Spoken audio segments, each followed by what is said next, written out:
ఏంటి ఈ పిల్ల ఇంకా రాలేదు? హనీ హనీ, ఎక్కడికి వెళ్ళింది ఈ పిల్ల? హనీ హనీ,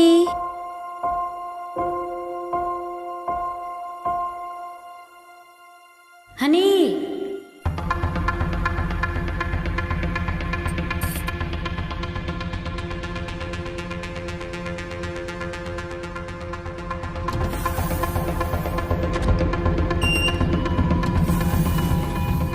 శివ ఎక్కడున్నా?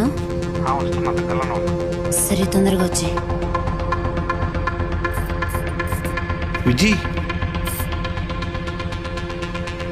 ఏమైంది? శివ పాప కనిపించట్లేదు. ఎక్కడికి వెళ్తూ కంగారు పడకు, ఇక్కడెక్కడ ఆడుకుంటూ ఉంటుంది.